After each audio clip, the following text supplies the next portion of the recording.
bahwa itu sebuah azab, bahwa itu sebuah musibah.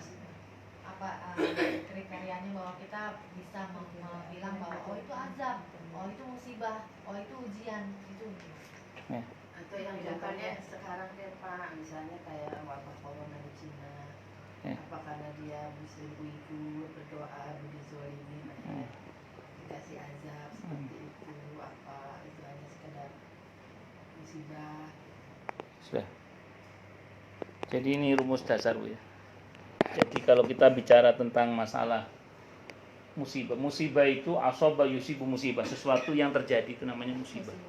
Jadi sesuatu yang terjadi namanya apa? Musibah. Baik yang baik maupun yang buruk itu namanya musibah.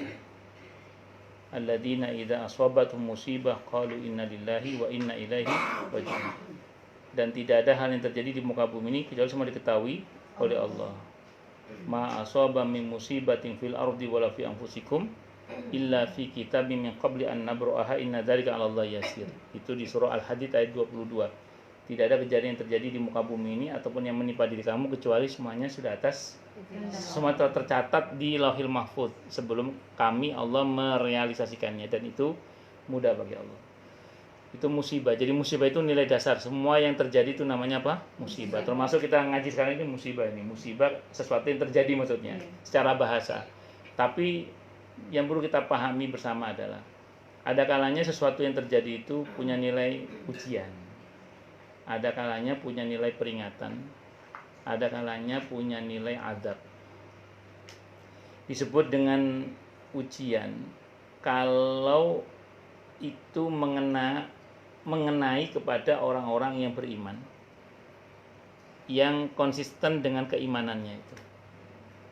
Karena coba nanti Ibu perhatikan ya, di surah Al-Baqarah ayat 155 yang Allah berfirman walanabluwannakum, sungguh akan kami uji kalian. Kalian dalam ayat itu siapa coba? Kalau menurut Ibu siapa? Kalau kita rujuk pada ayat itu, kalian dalam ayat itu yang Allah panggil sebelumnya. 153, siapa yang Allah panggil? Ya ayyuhalladzina amanu sta'inu bisabri wassalah innallaha ma'as-sabirin.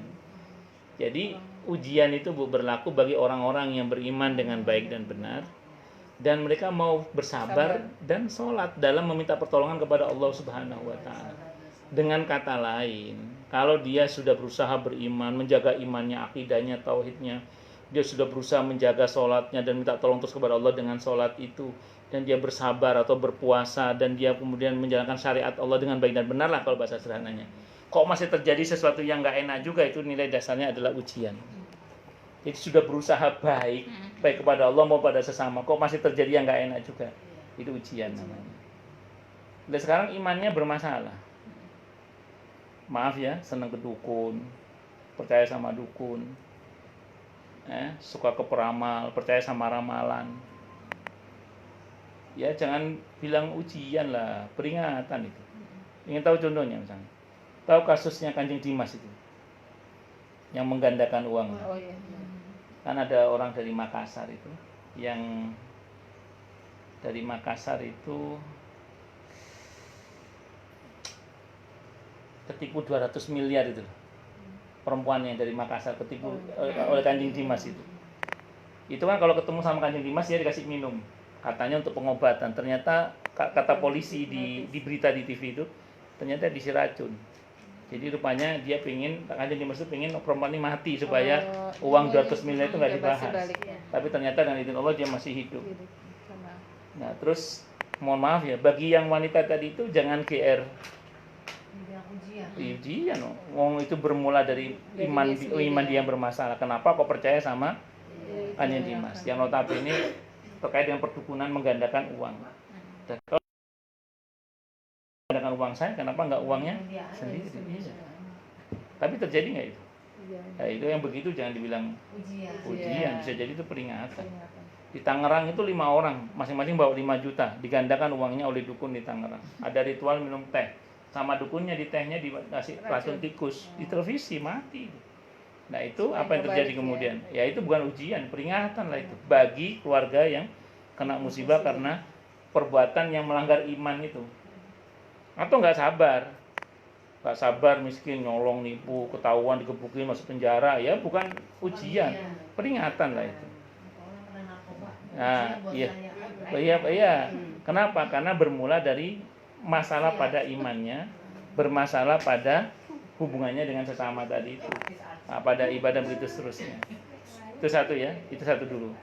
Nah, jadi ada ujian, ada peringatan. Nah, kalau ujian sabar selesai. Kalau ujian itu butuh sabar saja selesai. Kalau ujian itu, kalau kata Allah kan wabasyiris sabirin alladzina idza asabatuhum musibah qalu inna lillahi wa inna ilaihi raji'un.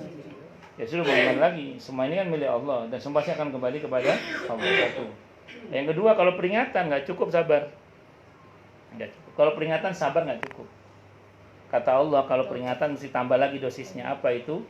Taubat dan mengambil pelajaran. At-Taubah ayat 126. Awala yarawna annahum yuftanuna fi kulli amin marratan aw marrataini thumma la yatubuna wa lahum yadhakkarun.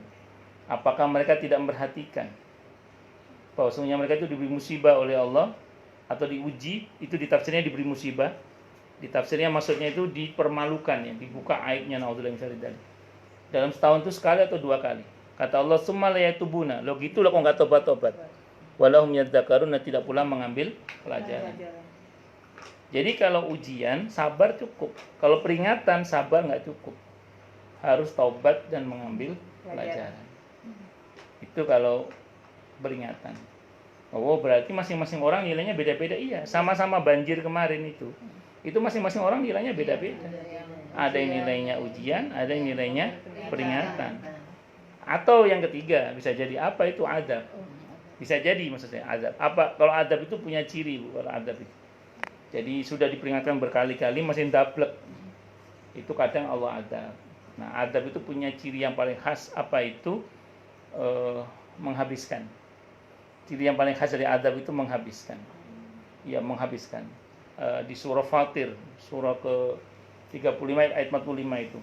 Allah katakan, "Lau yu'akhidullahu an-nasa bima kasabu ma taraka 'ala dhahriha min dabbah." Walaki yu'akhiruhum ila ajalin musamma. Jadi kalau Allah berkenan mengadab seseorang, itu tidak Allah, misalnya tidak akan tersisa satu binatang melata pun di muka bumi ini. Jadi adab itu punya ciri khas menghabiskan.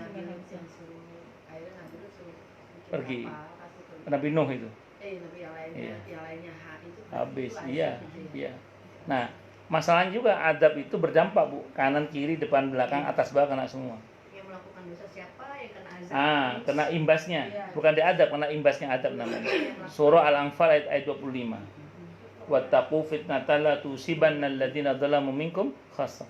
Takutlah kamu pada bencana atau adab tadi yang kalau turun itu tidak hanya mengenai orang yang baik saja, orang yang zalim saja, maaf. Maka orang yang enggak zalim kena imbasnya adab. Maka bisa jadi kasus banjir kemarin, bisa jadi yang ketiga tadi. Sebagian mereka ada yang diadab, sebagian yang lain adalah mungkin tidak diadab, tapi kena imbasnya adab. Nah, tapi bagi yang kena imbasnya adab itu di hadapan Allah punya nilai rahmat dan ampunan. Jadi bagi yang bersangkutan akan diampuni Allah, dirahmati oleh Allah. Tapi yang dia adab ya kalau dia nggak segera tobat bisa betul-betul habis itu.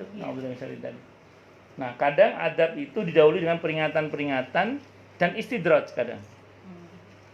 Di surah Al-An'am, surah ke-6 ayat 44. Kata Allah, falamma nasu ma dzukkiru bi fatahna 'alaihim abwaaba kulli syai' hatta idza farihu bima utu akhadnahum baghtatan fa idahum mublisun.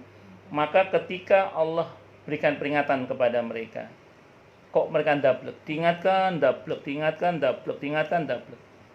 Kata Allah, ya wis, kalau bahasa kita, fatahna 'alaihim abwaaba kulli syai'. Ya sudah, kita kasih banyak deh. Kalau kamu durhaka itu kita kasih banyak. Kata Allah, hatta idza farihu bima utu, hingga ketika mereka mencapai puncak kebahagiaan dan durhaka itu, kata Allah, akhadnahum baghtatan. Kami ambil nikmat padanya itu secara tiba-tiba. Fa idahum mublisun, seketika itu dia kaget dan berputus asa. Maka saya mohon maaf ya, sering orang nanya ke saya, Ustaz, saya takut yang terjadi pada saya ini adalah istidraj. Kalau kita ngukurnya gampang saja. Kebahagiaan yang sedang kita alami sekarang ini itu berbanding lurus dengan ketaatan atau dengan kemaksiatan, gitu aja. Nah, kalau mohon maaf ya, cara kita mendapatkan harta benar, kita gunakan dengan cara yang benar, insya Allah lah itu barokah. Tapi kalau mohon maaf ya, cara-cara kita mendapatkannya nggak benar dan digunakan yang nggak benar, ya berarti peringatan bisa jadi. Istidrat tadi itu mohon maaf. Kalau istidrat itu apa? Luarnya saja nikmat, dalamnya laknat, sehingga cepat atau lambat harta itu atau jabatan itu atau apa saja itu akan jadi masalah bagi yang bersangkutan, baik di dunia ini, yang pasti di akhirat nanti kalau dia tidak bertobat kepada Allah Subhanahu wa taala. Berarti kalau kayak tanah longsor rumah sampai ke timbun apa habis itu bisa juga azab. Iya, bisa jadi azab, bisa jadi kena imbasnya azab.